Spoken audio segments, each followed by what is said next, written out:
Buenos días, amados hermanos. Estamos nuevamente aquí, un día maravilloso, domingo, para alabar, adorar a nuestro Dios y para escuchar su bendita palabra.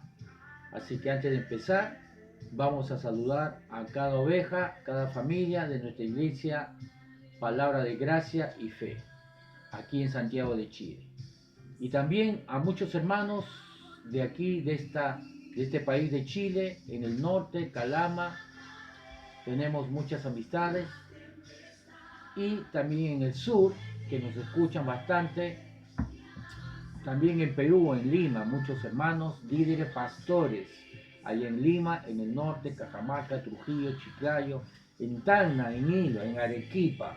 Tenemos muchas amistades y mucha gente que nos escucha. En Argentina también, en Mendoza, tenemos pastores, líderes, hermanos. Saludos a cada uno de ellos, allá en Buenos Aires, en Córdoba, en Rosario. Y saludos también a hermanos que nos siguen allá en Florida, en Estados Unidos. Así que saludos para cada uno de ellos, bendiciones. Vamos a ir ahora sí a la palabra de Dios, a disfrutar de un rico desayuno, un manjar delicioso, y vamos a continuar con lo que nos quedamos el jueves pasado. Si tú no escuchaste la prédica del jueves pasado, yo te aconsejo que tú lo escuches, porque voy a continuar con lo que estuvimos enseñando el jueves pasado.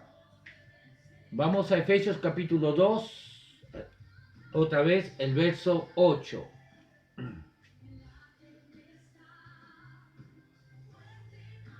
En la Reina Valera 60 nos dice lo siguiente. Efesios capítulo 2, verso 8. Porque por gracia sois salvos por medio de la fe. Y esto no de vosotros, no viene de nosotros, pues es un don de Dios, o sea, un regalo de Dios, no por obras, para que nadie se gloríe, para que nadie entre en orgullo, para que nadie se jacte. Entonces, habíamos enseñado, ya haciendo un pequeño resumen, que hay dos grupos: aquellos que creen en la gracia de Dios y lo creen bien, pero el problema es que enfatizan tanto en la gracia, que no está mal enfatizar en la gracia, por supuesto. La gracia descansa, la base de la gracia, perdón, la base del evangelio es la gracia, y es por eso que el apóstol Pablo lo llamó el evangelio de la gracia. Y no está mal enfatizar, pero enfatizan al punto de que ellos dicen o demuestran, ¿no?, o manifiestan de una forma o de otra forma que no necesitan la fe, que la gracia lo hace todo, que es todo por Dios. Así que incluso algunos lo llevan a un extremo a decir que todo lo que sucede aquí en la tierra es porque Dios lo ha causado, ¿no? O si no, otro grupo quizás no cree que todo lo que sucede Dios lo haya causado, pero espera que Dios haga todo por ellos, ¿no? Así que no necesitan de la fe. Hay otro grupo que enfatiza la fe tanto, ¿no?, que su confianza está en sí mismo. ¿Por qué? ¿Por qué lo digo? Porque la fe se ha vuelto una obra, ¿no? Ellos están enfatizados en la fe, no en la gracia de Dios, de tal manera que Dios no va a hacer nada. Ellos creen que Dios tiene que hacer algo, que Dios tiene que sanarlos, que Dios tiene que prosperarlos, que Dios tiene que fortalecerlos, ¿no? Y no lo va a hacer hasta que ellos crean. Así que están esperando, ¿me entiende? Ellos predican que Dios está esperando que creamos, para que luego recién Dios se mueva a su favor. Por eso que se dice mucho que la fe mueve la mano de Dios, ¿no? O incluso usan el eslogan, ¿no?, ten fe en tu fe. Pero realmente aquí la palabra de Dios nos enseña que la salvación viene por dos cosas. Dice, porque por gracia sois salvos por medio de la fe. Es todo junto, es por gracia, por medio de la fe. La gracia sola nos habla del amor de Dios, nos habla del amor inagotable de Dios, nos habla de su favor que no merecemos, y eso es cierto. Nos habla de la cruz, de lo que Jesús hizo, amén. Pero eso no se manifiesta en nuestras vidas hasta que usemos nuestra fe.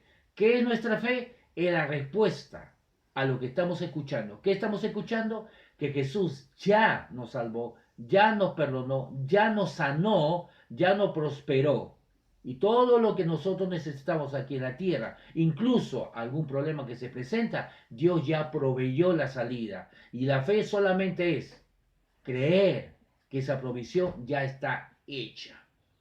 Por lo tanto, aquí dice que esto no viene de nosotros, la fe, pues es un regalo de Dios, no por obra para que nadie se jacte.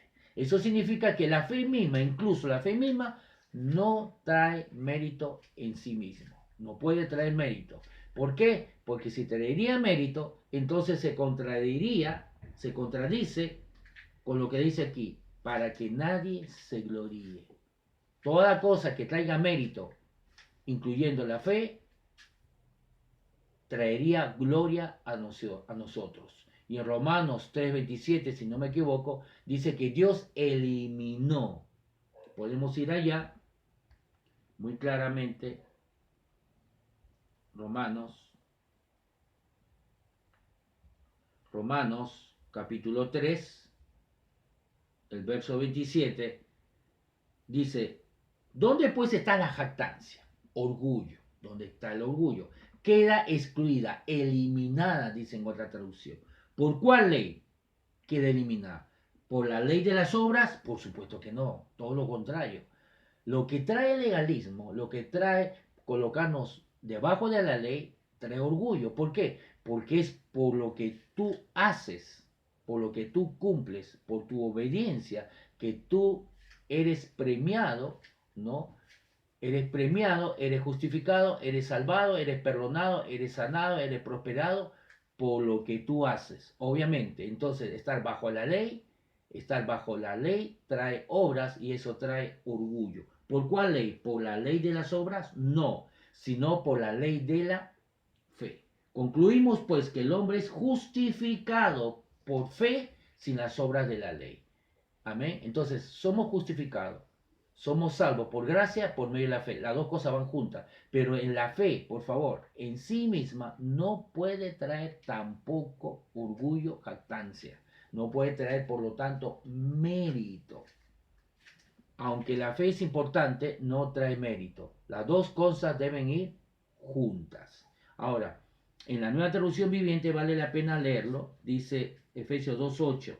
Dios los salvó por su gracia cuando creyeron. Ustedes no tienen ningún mérito en esto. Nueva traducción viviente. Es un regalo de Dios. La salvación no es un premio por las cosas buenas que hayamos hecho. Así que ninguno de nosotros puede jactarse de ser salvo. Así que no es un premio. Así que la fe que uso para recibir la gracia de Dios no es un premio. Dios no me va a dar un premio cuando yo creo porque Él ya lo dio. Y eso es lo que vamos a desarrollar. Vamos a Tito. La clase pasada habíamos ido a Tito y vamos a volverlo a leer para poder entender lo que vamos a enseñar. Tito 2:11 nos dice, porque la gracia de Dios, Tito 2:11, se ha manifestado para salvación a todos los hombres. Se ha manifestado, ¿no? Eso significa que ya existía, pero salió a la luz en su totalidad, ¿no? La gracia de Dios ya existía en el Antiguo Testamento. Dios trató de usar su gracia, su amor, ¿no? A través del sacrificio de un cordero, de la sangre de un cordero que se derramaba una sola vez por año, el sumo sacerdote, ¿no? Al pueblo de Israel fue dado esto, al pueblo de Israel, ¿no? Para que así sus pecados sean perdonados y de esa manera, al menos temporalmente, ¿no? Ellos sean justificados y de esa manera, ser justificados, puedan recibir ayuda de Dios, sanidad, prosperidad, lo que ellos necesiten. Pero la gracia de Dios se manifestó en su totalidad cuando Jesús vino. Por eso que podemos llamar que Jesús es la gracia de Dios manifestada.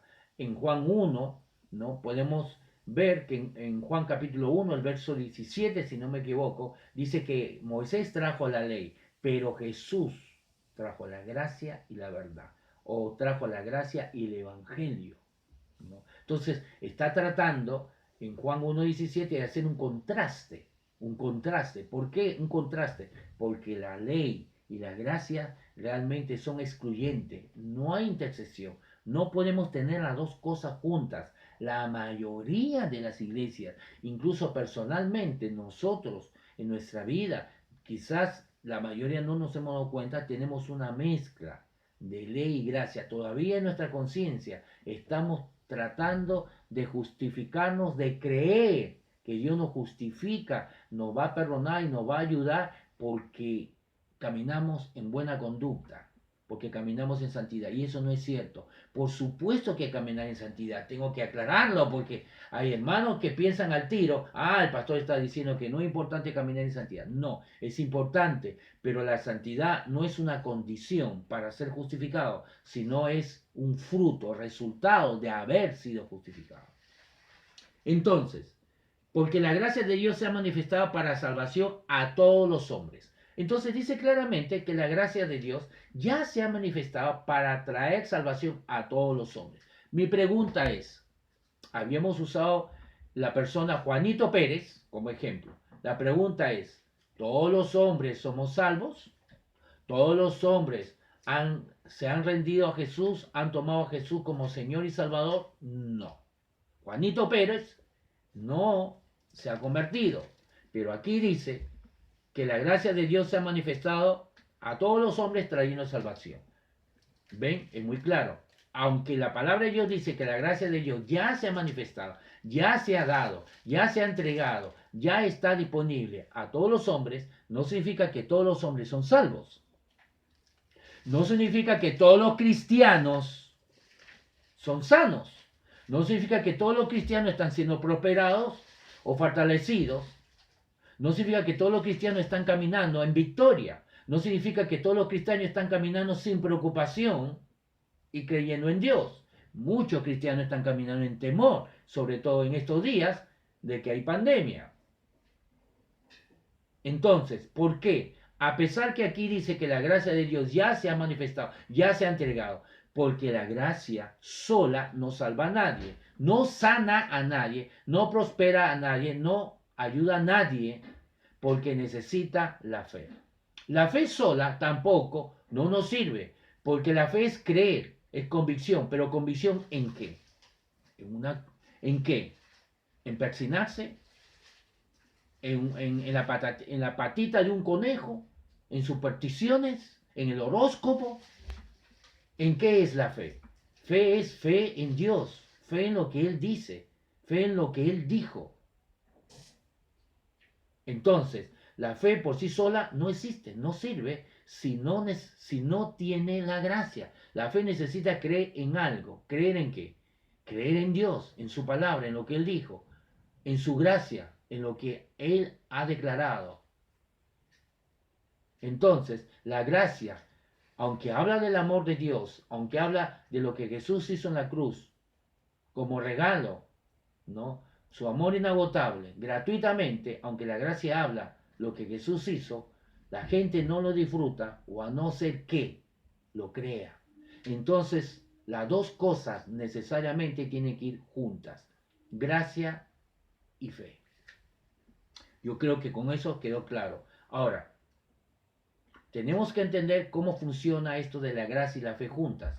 Funciona de la misma manera cuando nosotros lo aplicamos para que una persona se convierta, de la misma manera.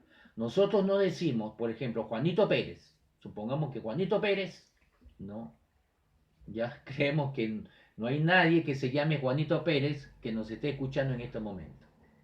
Entonces, Juanito Pérez no es salvo. Entonces sabemos que Jesús murió ya por Juanito Pérez. Nadie que conoce, que tiene muy poco tiempo como convertido, ya ha entendido que no podemos orar por Juanito Pérez para que Dios lo salve.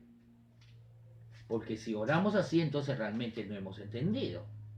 Si quizás tú eres un bebé, recién te has convertido, podrías tú orar de una forma equivocada para que Juanito Pérez se salve.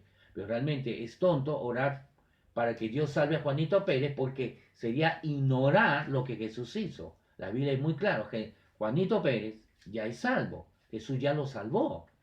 ya lo perdonó, ya murió en la cruz y ya resucitó y ya se fue, ya está como abogado, intercesor por Juanito Pérez. Pero a pesar de todo eso, lo que Jesús ya hizo, Juanito Pérez ni siquiera se ha convertido. ¿Por qué? Porque Dios no lo salvó, porque Dios no hizo nada, porque Dios no se movió. No, Dios ya se movió. Jesús ya lo salvó. Jesús ya demostró su amor y su amor para que sus pecados sean perdonados. También se movió su amor para que si está enfermo sea sanado. También se movió su amor para que si está pobre o con escasez sea suplido. También se movió su amor para que si está débil, deprimido, sea liberado. Entonces no podemos orar por algo que Dios ya hizo. ¿Qué falta? Falta que Juanito Pérez lo crea. ¿Crea que Dios lo va a hacer? No, crea que Dios ya lo hizo. De la misma manera, nosotros que ya somos hijos de Dios, muchos están creyendo de una forma equivocada. Están usando su fe para creer que Dios va a hacer algo por ellos. Algo que la cruz ya lo hizo. Por ejemplo, no puedes creer tú pedir y creer que Dios te va a dar amor. Muchos cristianos creen y piden, Señor, dame amor, dame amor, dame amor para amar a este hermano que es tan difícil, esta hermana que me tiene hasta aquí, para amar, para soportar, para tolerar. No puedes pedir que Dios te dé amor si eres hijo de Dios, porque estarías ignorando lo que dice Romanos 5:5. Dice que Él ya derramó su amor a través del Espíritu Santo. Ya está todo ese potencial dentro de nosotros que nos impide entonces amar. Amar como debería ser en nuestra cabeza, en nuestra forma de pensar. Por eso que Pablo dijo en Romanos 12:2 que debemos renovar nuestra mente. Es nuestra inmadurez que obstaculiza a nuestro hombre interno para que se manifieste. En nuestro hombre interno está Jesús. Por lo tanto, si está Jesús morando, si está el Espíritu de Cristo morando, está su amor, está su justicia, está su poder, está la sanidad, la habilidad, la sabiduría. Está la santidad, está todo lo que necesitamos para caminar en victoria. Pero ¿qué es lo que está impidiendo? Es nuestra mente, nuestra inmadurez. ¿Por qué nos preocupamos? No porque realmente Dios no es diligente en sanarnos. No, Él ya nos sanó. ¿De qué estamos hablando? El punto es que nuestra mente está pensando mal. Si pensamos mal, entonces vamos a creer mal. Si pienso equivocadamente, ¿no? Si pienso equivocadamente, ¿qué es pensar equivocadamente? Diferente a lo que la Biblia nos enseña. Si pienso equivocadamente, entonces voy a creer equivocadamente, voy a hablar equivocadamente, por lo tanto, en consecuencia, voy a actuar equivocadamente. Y voy a recibir equivocadamente consecuencias que no quiero recibir. Pero si pienso de acuerdo a la palabra de Dios, como Dios nos enseña la gracia y la fe, entonces voy a creer correctamente de acuerdo a la palabra, voy a hablar, declarar correctamente, voy a orar de acuerdo a la palabra de Dios y por lo tanto voy a vivir de acuerdo a la palabra de Dios y por lo tanto, por ende, en consecuencia, voy a recibir fruto, los frutos de lo que estoy creyendo, de lo que estoy pensando, de lo que estoy declarando, los frutos de la promesa de Dios. Por eso mismo, vamos ahí. Vamos a 1 de Corintios, Primera de Corintios, o perdón, 2 de Corintios capítulo 1, 2 de Corintios capítulo 1, vamos a leerlo del verso 17, 2 de Corintios,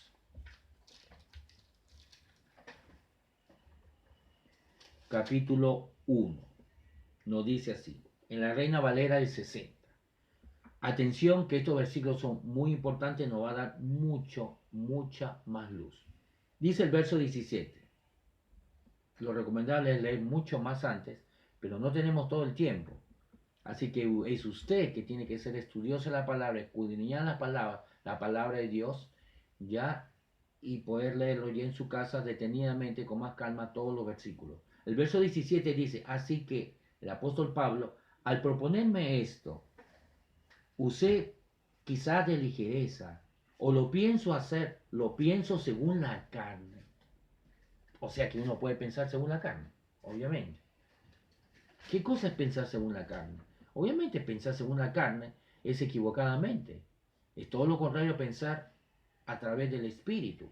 El Espíritu Santo siempre va a estar de acuerdo a lo que Dios dice en su palabra. Y pensar en la carne es todo lo contrario. Es pensar según tu lógica, tu prudencia, lo que tú crees, piensas, según lo que tú piensas que puedes hacer, según tu lógica, tu razonamiento, según lo que escuchas, que no siempre es la verdad.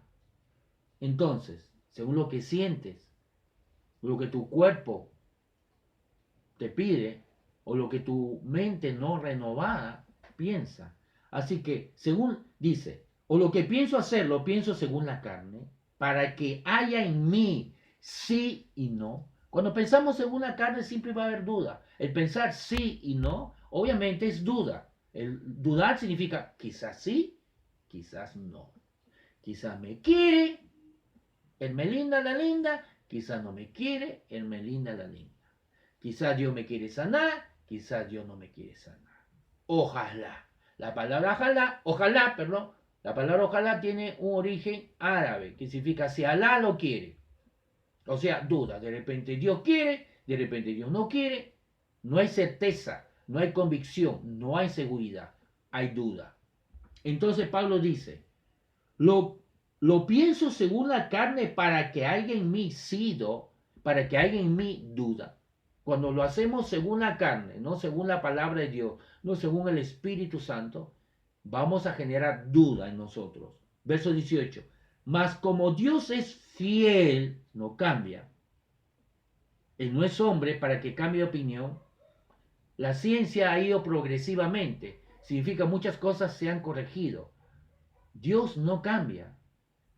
Dios no va creciendo en proceso como nosotros. Cada vez sabemos más, vamos madurando, vamos corrigiéndonos, pero Dios no es así. La mente de Dios no es así. Él no va creciendo. Dios no va creciendo en sabiduría. Él ya lo sabe todo. Dios no sabe hoy día más que ayer. No. Entonces dice, mas como Dios es fiel, nuestra palabra a vosotros no es sí y no. Como Dios es fiel, el apóstol Pablo dice, conociendo, teniendo la revelación de la luz que Dios es fiel, no cambia, entonces la palabra de Pablo y de los demás apóstoles que lo acompañaban no era sí, no. No era una palabra que producía duda. Ojalá si Dios lo quiera. Verso 19. Porque el Hijo de Dios, Jesucristo, que entre vosotros ha sido predicado por nosotros, por mí, Silvano y Timoteo, todos estos predicadores, dice, no ha sido sino la prédica de Pablo, de Silvano, de Timoteo, de todos los apóstoles, no ha sido sino, no ha sido un evangelio que produce duda. No es un evangelio que habla acerca de Dios, bueno, quizás sí, quizás no. Bueno, Dios es fiel, bueno, no sé, a veces sí, a veces no. Depende. No lo sabemos. Puede ser que Dios quiera bendecirte, puede ser que Dios no quiera bendecirte. Puede ser que Dios quiera sanarte, puede ser que Dios no quiera sanarte. No, dice que Pablo no predicó de esa manera porque él, sabiendo que Dios es fiel, su palabra del Evangelio a la gente no ha sido sí y no. Porque el Hijo de Dios, Jesucristo, verso 19, que entre vosotros ha sido predicado por nosotros, por mí, Silvano y Timoteo, no ha sido sí y no, mas ha sido sí. El Evangelio de Pablo siempre ha sido sí, produciendo fe, convicción, seguridad, pero sí en Cristo, sí de acuerdo a lo que Jesús hizo, sí por la obra de Jesús, en Él, en Cristo, por medio de Cristo, por lo que Él hizo, por lo que Él murió y resucitó, todo lo concerniente al Evangelio siempre es sí. Verso 20. Porque todas las promesas de Dios, ya en forma genérica el apóstol Pablo, llega al verso 20. porque todas las promesas de Dios, no algunas, son en Él, en Cristo, en su obra, por medio de Él, por lo que Él hizo, por su muerte y resurrección, son siempre sí. Y luego dice, y en Él y en Cristo, amén, por medio de nosotros, para la gloria de Dios. Si observamos, aquí habla de dos sí. Habla el sí de Dios, que Él nos dice sí a la sanidad por Cristo, en Él. En Él tenemos el sí de Dios. En Él tenemos la aprobación, la respuesta de Dios para nuestra sanidad, para nuestra ayuda, para nuestra prosperidad, para nuestro fortalecimiento, para nuestra liberación, para nuestro perdón. Siempre es sí por medio de Cristo. En Cristo, por medio de lo que Él hizo, siempre la respuesta de Dios para nosotros es sí. Pero también hay otro sí que habla aquí. Y luego dice, y nuestro amén, que significa así es, dice el verso 20. Y en Él, nuestro amén, por medio de nosotros, es nuestro amén, nuestro así es, para la gloria de Dios. Hay dos sí.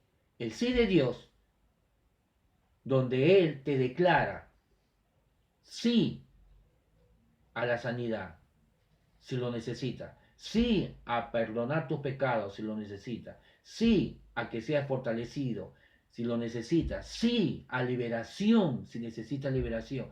Sí a ser prosperado, a que tus necesidades sean suplidas. Sobre todo hoy día que estamos pasando por, por, por escasez, quizás no todos, pero muchos que han perdido su trabajo por lo que está sucediendo. Sí a todo lo que nosotros necesitamos. Pero luego dice que en Cristo está nuestro amén. Así es. Nuestro amén es nuestra respuesta, porque viene por medio de nosotros. Lo podemos leer en la nueva traducción viviente, 2 Corintios 1, desde el verso 19, dice así. O del verso 18 dice, tan cierto como que Dios es fiel. Nuestra palabra a ustedes no oscila entre el sí y el no. Verso 19, nueva traducción viviente. Pues Jesucristo, el Hijo de Dios, no titubea entre el sí y el no.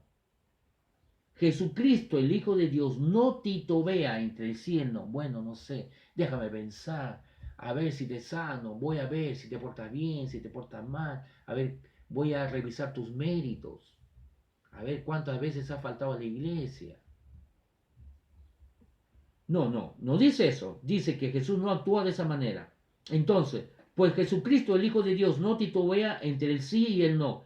Él es aquel de quien Silas, Timoteo y yo les predicamos, y siendo el sí definitivo de Dios. Me gusta cómo lo coloca aquí. El sí definitivo significa que no va a cambiar. Si Él dijo sí a la sanidad para todos, no importa nuestra conducta, nuestra condición. No hay diferencia, no hay casos. En todos los casos, siempre va a ser sí. Por eso dice definitivo. Otra vez dice aquí, y siendo el sí definitivo de Dios, Él siempre hace lo que dice. Dios no puede mentir, si no dejaría de ser Dios. Él siempre hace lo que dice. Y Él dijo sí definitivo, no va a cambiar. Verso 20, pues todas las promesas de Dios se cumplieron en Cristo. Se cumplieron todas las promesas de Dios, se cumplieron. No se van a cumplir. Se cumplieron en Cristo. Se cumplieron, tiempo pasado. Ya se cumplieron. Ya hemos sido sanados. Ya hemos sido fortalecidos. Ya hemos sido prosperados. Según el Corintios 9 lo dice. Que Él siendo rico se hizo pobre para que nosotros por medio de su pobreza seamos enriquecidos. Y está hablando, según el contexto, todo el verso 8, todo el verso 9, está hablando de dinero, está hablando de cosas materiales. Está hablando de recoger una ofrenda para la iglesia de Jerusalén, si no me equivoco. Así que según el contexto está hablando de cosas materiales. Cuando dice que Él siendo rico se hizo pobre para que nosotros con su pobreza fuésemos enriquecidos espiritualmente, no, está hablando de ser enriquecidos materialmente. pero no como codicia, sino para que podamos usar esa abundancia. Por eso llega el verso nuevo, para invertir en la iglesia, para diezmar, para ofrendar, para ayudar a gente pobre y sobre todo para invertir en el Evangelio, para ser un canal, un instrumento de Dios. ¿Qué es lo que Dios quiere hacer aquí en la tierra? Si le preguntamos a Dios, Él lo primero que nos va a decir es salvar almas. Así que todo dinero dado para la iglesia, donde la iglesia lo invierte, para jóvenes, niños, terreno, lo que sea, toda inversión en la iglesia es siempre la voluntad de Dios. Entonces, nos dice aquí muy claramente, pues todas las promesas de Dios se cumplieron en Cristo con un resonante sí. Todas las promesas de Dios ya se cumplieron en Cristo con un resonante sí. Y por medio de Cristo, nuestro amén. ¿Qué significa amén? Así es. Y por medio de Cristo nosotros tenemos que declarar así es.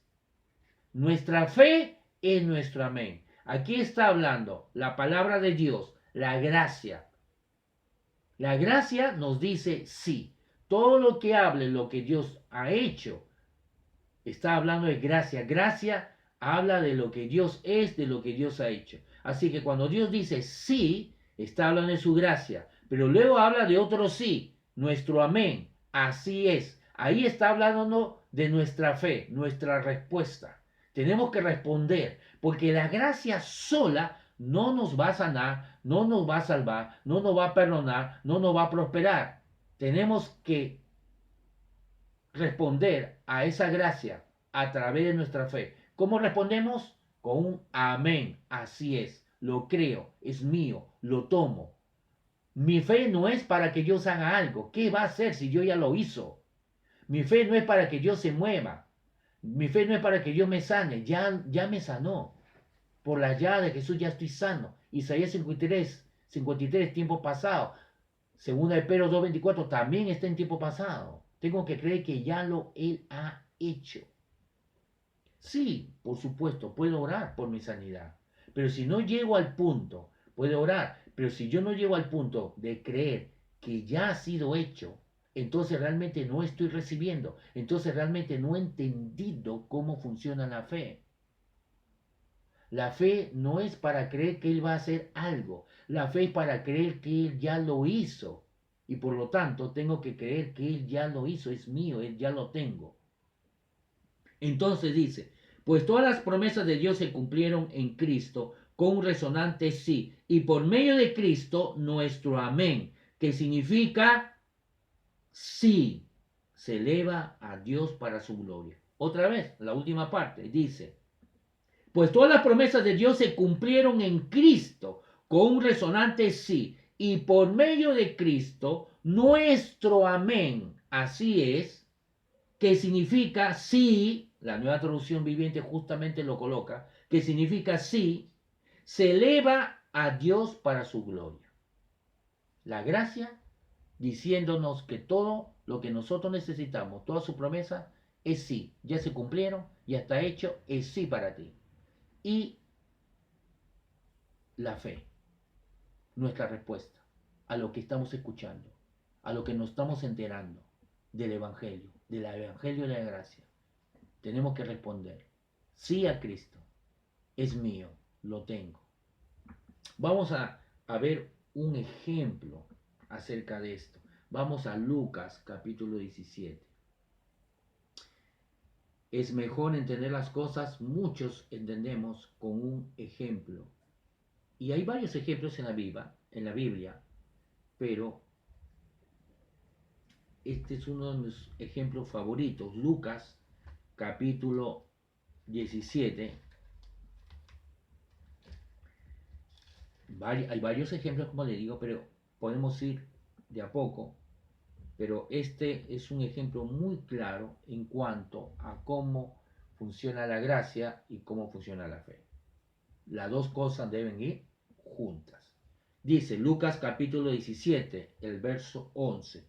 Es la historia de los 10 leprosos, que lo conocemos, que muchas veces lo hemos dejado de leer porque lo conocemos tanto, pero hay mucho por aprender aquí. Lucas capítulo 17, el Evangelio de San Lucas capítulo 17, el verso 11, en la Reina Valera lo dice así. Yendo Jesús a Jerusalén, pasaba entre Samaria y Galilea, entre una ciudad y otra ciudad. Por lo tanto, estaba no dentro de una ciudad, no estaba dentro de Samaria, no estaba dentro de Galilea, estaba en la frontera, obviamente, porque estaba cruzando una ciudad a otra ciudad, entre Samaria y Galilea. Verso 12. Y al entrar en una aldea, recién entra en una aldea, le salieron al encuentro 10 hombres leprosos, los cuales se pararon de lejos, muy importante. Lo vieron a Jesús, que se acercaba, que entró a una aldea, así que ellos salieron y se pararon, se detuvieron de lejos. Podemos entender por qué hicieron eso. ¿Por qué no continuaron acercándose más a Jesús? Obviamente porque eran leprosos.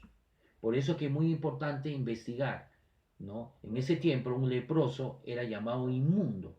Ellos no podían acercarse, la gente no se acercaba y si estaban muy cerca, uno tenía ya el derecho de apedrearlos para que se vayan, porque la lepra era muy contagioso. Además, se creía en ese tiempo que si tenían lepra era porque realmente eran hombres muy pecadores, ¿no? Y no siempre era así, porque la lepra era contagiosa. Así que ellos se pararon de lejos. Verso 13, y alzaron la voz, obviamente, tuvieron que alzar la voz porque estaban lejos. Es lógico. Obviamente, entonces ellos tuvieron que gritar. ¿Qué gritaron? Jesús, Maestro, ten misericordia de nosotros. Así que ellos gritaron, Jesús, Maestro, ten misericordia de nosotros. Ellos no gritaron, Jesús, sánanos. ¿Por qué? Porque no era necesario, obviamente. Jesús lo vio y ellos se mostraron, aunque sea de lejos, Jesús se dio cuenta que ellos eran leprosos. Y era evidente que ellos lo que estaban pidiendo al decir Jesús Maestro, ten misericordia. Obviamente era claro, hasta un niño se podía dar cuenta que lo que ellos estaban rogando era ser sanados. No era necesario ser tan detallista y decir sánanos, incluso decir de mi lepra.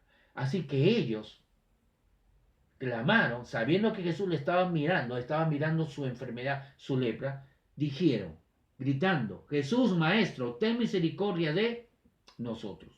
Verso 14 dice, cuando Él los vio, o sea Jesús los vio, les dije, Jesús los vio.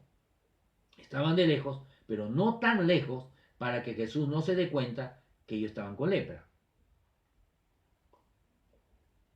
Así que cuando Él los vio, les dijo, y mostraos a los sacerdotes.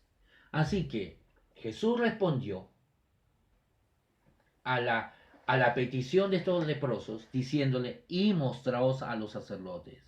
Ahora, quizás nosotros, la mayoría, no vamos a entender qué le estaba diciendo, qué le estaba respondiendo, pero ellos eran judíos, ellos estaban viviendo bajo la ley, ellos entendieron muy claro, sin ninguna duda, porque bajo la ley de Moisés, cuando un leproso, usted puede ir a Levítico, ahí lo está escrito, cuando un leproso era sanado, en primer lugar, antes de comenzar de hacer su vida normal, ellos tenían que en primer lugar presentarse al sacerdote, para que el sacerdote realmente lo chequee y verifique que ellos están sanos y quizás algo más importante, ellos tenían que dar una ofrenda a Dios bajo la ley por su sanidad. Ellos tenían que ir al sacerdote para ofrecer una ofrenda porque recibieron la bendición de ser sanados. Así que cuando Jesús le dice, cuando en primer lugar los leprosos les dice, prácticamente le está diciendo, sánanos, Jesús le responde y le dice, vayan al sacerdote. Al decirle eso, le está diciendo, vayan al sacerdote porque ustedes ya están sanos. La única manera de ir al sacerdote, uno va al sacerdote cuando ya está sano para agradecer a Dios con una ofrenda su sanidad. Así que Jesús le estaba diciendo, agradezcan a Dios porque ustedes ya están sanos. Así que Jesús estaba declarando ya que ellos estaban sanos. Ahora, estos judíos, estos leprosos, lo escucharon. Jesús nos está diciendo que vayamos al sacerdote porque ya estamos sanos. Es más, ¿qué hacemos aquí parados? Deberíamos hacer lo que la ley dice. ¿Qué dice? Que todo leproso que fuese limpio debe ir al sacerdote y mostrarse y presentar una ofrenda. ¿Qué más dice? Dice entonces, y aconteció que mientras iba, fueron limpiados. Y aconteció que mientras iban, fueron limpiados. ¿Cuándo fueron limpiados? Fueron limpiados cuando Jesús les declaró la gracia. La gracia habla de Dios. La gracia habla de su voluntad. La gracia habla de su amor. La gracia habla de lo que Dios ha hecho. La gracia les dijo, y mostraos a los sacerdotes. Ahí fueron sanados en ese momento que Jesús declara gracia. ¿Fueron sanados en ese momento? No. Ahí dice la Biblia que mientras iban, fueron limpiados. La gracia de Dios se manifestó cuando ellos iban. La gracia de Dios se manifestó cuando ellos usaron su fe. ¿Por qué?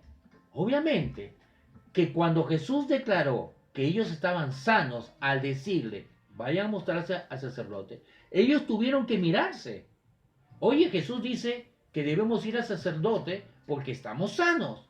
Pero obviamente ellos se miraron, eran 10, se miraron entre ellos y vieron que la lepra todavía estaba en su cuerpo. Entonces, ellos tuvieron que tomar una decisión que tú y yo siempre tenemos que tomar cuando estamos creyendo por algo, sea sanidad, prosperidad, liberación, suplir, el suplicio de nuestra necesidad, es una decisión que tenemos que tomar. Y ellos tomaron una decisión. Mis ojos me dicen que tengo lepra. Mi tacto, mi cuerpo, me dice que tengo lepra, porque siento los dolores de la lepra. Veo, siento, huelo, oigo lo que el doctor me dice, la radiografía, veo el cáncer, veo el resultado escrito, escucho, todo mi cuerpo, todos los sentidos físicos que Dios me ha dado, me dice que estoy enfermo. Incluso me dice que me voy a morir. Pero Jesús me acaba de decir, anda, muéstrate al sacerdote, camina, sal de tu cama, levántate, porque estás sano. ¿Qué voy a hacer? ¿Creo lo que mi cuerpo me dice? Sabiendo que los sentidos físicos que Dios me ha dado son de Dios, pero no me ha dado para que yo pueda entender la palabra de Dios. Me ha dado los sentidos físicos, vista, olfato, gusto, oído, audición, para que yo vea contactarme con el mundo físico, no con el mundo espiritual. Es la fe, como el sexto sentido. El pastor Rafael está diciendo que la fe es el sexto sentido. No, es como un sexto sentido, que lo uso no para entender el mundo físico, sino para entender el mundo espiritual, para creer, para saber lo que me ha sido dado en el mundo espiritual. ¿Y que me ha sido dado? Lo que Dios dice, lo que su gracia dice. ¿Qué dice su gracia? Anda y muéstrate al sacerdote, porque tú estás sano. Yo sé que ellos creyeron. ¿Cómo podemos saber que estos 10 leprosos creyeron? Porque ellos tomaron la decisión de creerle a Jesús. ¿Cómo podemos saber que ellos tomaron la decisión de creerle? Porque ellos obedecieron a lo que Jesús les dijo. ¿Qué cosa Jesús les dijo? Vayan al sacerdote y díganle que están sanos, a pesar que la lepra estaba todavía en su cuerpo. Y ellos creyeron y fueron corriendo, gozosos, alegres. Y en el camino se manifestó la gracia, porque la fe actuó. La fe actúa de acuerdo a lo que Dios dice. Si Dios dice, muéstrate al sacerdote porque estás sano, entonces, ¿qué haces? en tu cama. ¿Qué haces en tu casa si no tienes trabajo? Si crees que Dios ya te ha dado un trabajo, muévete, sal de tu casa y anda, busca lo que Dios ya te ha dado, ya te ha dado. Ora y sé guiado por el Espíritu Santo para que Dios te muestre la salida y te muestre la solución, el negocio o el trabajo que Él ya lo tiene listo para ti. Amén. Entonces dice muy claramente que mientras ellos iban, fueron limpiados. Gracia y fe. Las dos cosas actuando juntas. Siempre ha sido así y siempre debe ser así. Para que nosotros podamos recibir lo que la gracia ya ha hecho, nosotros tenemos que creer. La fe no es para usar, manipular a Dios para que Él haga algo. Es como decir, Dios no tiene misericordia. Dios está indiferente a mi necesidad. Y mientras yo no use mi fe, Él no va a hacer nada. Eso es una tontera. No, Dios nos ama más de lo que nosotros nos amamos a nosotros mismos, por favor. Dios está interesado en nuestras necesidades. De tal manera que incluso dice, si no me equivoco, en Filipenses 4:6, dice, por nada estéis afanosos, por nada estéis preocupados. Vamos a ir a ese versículo para acabar. Filipenses, capítulo 4. Dice Filipenses capítulo 4, en la Nueva Traducción Viviente.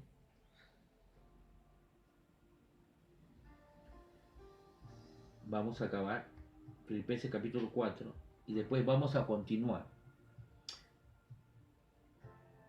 en otra grabación, en vivo en directo, perdón, Efesios capítulo 4. Dice, por nada estéis afanosos, por nada, ni siquiera por un palito de fósforo, por nada, porque obviamente la preocupación trae estrés, no trae felicidad. Tú puedes tener todo lo que tú necesitas, puedes tener playa, hotel, comida, puedes tener todo lo que tú necesitas, pero si estás preocupado a pesar de todo ello, no hay felicidad. La felicidad es algo interno, mental. Entonces, por nada estéis afanosos, si no sean conocidas vuestras peticiones delante de Dios, en toda oración y ruego, con acción de gracias. ¿Por qué termina diciendo con acción de gracias? Porque tienes que darlo por hecho. Dice aquí, en esta traducción, no se preocupen por nada, en cambio oren por todo, díganle a Dios lo que necesitan y denle gracias por todo lo que Él ha hecho. Debemos tener siempre una actitud agradecida. Gracias, Señor, por lo que tengo y te doy gracias por lo que he pedido, porque sé que también ya lo tengo. ¿Por qué tengo esa seguridad? Porque tu gracia me dice sí a la sanidad que te he pedido. Porque tu gracia me dice sí a que mis necesidades sean suplidas, porque está escrito en tu gracia, en la cruz está escrito. Recuerda, la palabra salvación significa perdón de pecados, significa sanidad física, significa provisión material, significa cuidado, protección. Dice entonces muy claramente, y denle gracias por todo lo que Él ha hecho. Luego dice en el verso 9, ¿no? En el verso 9 dice, perdón, el verso 8 dice, por lo demás, hermanos, todo lo que es verdadero, todo lo honesto, todo lo justo, todo lo puro, todo lo amable, todo lo que es de buen nombre, si hay virtud alguna, si hay algo digno de alabanza, si hay algo bueno, en esto pensar. Es muy claro. ¿Quieres ser feliz? Piensa lo bueno. ¿Quieres estar preocupado y afanado y enojado? Piensa lo malo. Si tú piensas lo malo de la persona, vas a estar enojado, preocupado, ansioso y no vas a ser feliz. Pero aquí dice, el verso 8 continúa hablando acerca de la oración, que debemos colocar a Dios todas nuestras preocupaciones para que no estemos preocupados por nada, porque Dios nos ama tanto que no quiere que estemos preocupados por nada. Y luego dice que lo acompañemos con acción de gracias, diciendo, gracias Señor, tú te haces cargo de esto, ya es mío, no me voy a preocupar, tú lo tienes, gracias Padre, porque tú me amas, tú lo vas a hacer. Y luego dice, por lo tanto, todo lo que es verdadero, todo lo honesto, todo lo justo, todo lo puro, todo lo amable, todo lo que es de buen nombre, si hay virtud alguna, si hay digno de alabanza. O sea que tengo que buscar lo bueno de cada cosa y lo bueno de cada persona. Siempre. Siempre. Así que tengo que buscar siempre lo bueno. No, no creo que él lo haya dicho por esto. No, no creo lo que él haya hecho es por esto malo. No creo que él lo que él ha dicho o ha hecho sea porque me odia, sea porque me tiene mala, sea porque me quiere hacer daño. No, piensa lo bueno. Lamentablemente en el mundo hay tantos dichos antibíblicos que dicen, por ejemplo, ¿no? Yo cuando era niño escuchaba, piensa lo malo y acertarás. Yo diría, piensa lo malo y nunca serás feliz. Piensa lo malo y siempre estarás molesto, enojado, serás un viejo renegón, una vieja amargada. Disculpen, pero es la verdad. Los dichos mundanos dicen, bien, piensa lo malo y acertarás. Sí, pues, piensa lo malo y serás un infeliz, amargado o amargada. Dios no dice otra cosa, piensa lo bueno, descansa en Él. Cuida tu corazón, guarda tu corazón, piensa lo bueno. Mucha gente está en depresión y justamente la depresión es una enfermedad mental, todo el mundo lo sabe. Y es la enfermedad en este siglo la más común en todos los países y ha crecido una enfermedad mental. ¿Qué es la depresión? Estar enfocado en lo malo. Ahogarse en un vaso de agua.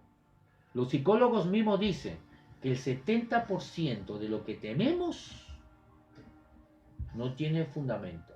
Tememos de cosas que no han pasado, que no hay base para temer, que no hay seguridad, no se sabe si va a pasar, pero ya estamos temiendo. Por eso que necesitamos la palabra de Dios. La palabra de Dios nos cambia nuestra forma de pensar. La palabra de Dios siempre va a hablar lo bueno. Dios nos ama. Por eso que insisto, el Evangelio, buenas noticias. Por favor, ten cuidado. Si tú estás yendo al internet, si estás escuchando prédicas y te están hablando que Dios está castigando a la humanidad con una pandemia y que viene algo peor, de parte de Dios, sí, puede venir cosas peores. Por supuesto, la Biblia lo dice, el apóstol Pablo lo dijo, Jesús lo dijo, pero jamás dijeron que viene por parte de Dios. Todo lo contrario, Jesús dijo, oro por mis discípulos y por todos aquellos que van a escuchar a través de mis discípulos, que no lo quites, Padre, de este mundo, porque yo no soy del mundo como ellos no son del mundo, sino que lo guardes del mal. En este mundo tendréis muchas aflicciones, pero no temáis, yo he vencido. Confiad en mí. Jesús estaba en contra de su Padre, le estaba haciendo la contra. O sea, Dios está tratando de enfermarnos, de castigarnos, y Jesús está orando para evitar eso. Por supuesto que no. Jesús estaba orando conforme a la voluntad de Dios. ¿Cuál era la voluntad de Dios? Lo que dice en Jeremías 29. Los pensamientos de Dios hacia nosotros son pensamientos de bien y no de mal, para darnos un futuro lleno de éxito. Voy a orar. Padre, en el nombre de Jesús, oramos, Señor, para que todo lo que nos están escuchando, sobre todo aquellos que nos están escuchando y nos van a escuchar después, todas nuestras necesidades sean suplidas de una forma sobrenatural. Si hemos declarado, cuando hemos tenido el trabajo o cuando hemos tenido el negocio, si hemos declarado que tú eres nuestro Señor, que tú eres nuestro proveedor, también entonces debemos demostrar que ahora que no tenemos trabajo, que ahora que no tenemos el negocio, por estos días de la pandemia, tenemos que declarar que tú sigues siendo nuestro proveedor. Hemos declarado que tú eres nuestro proveedor.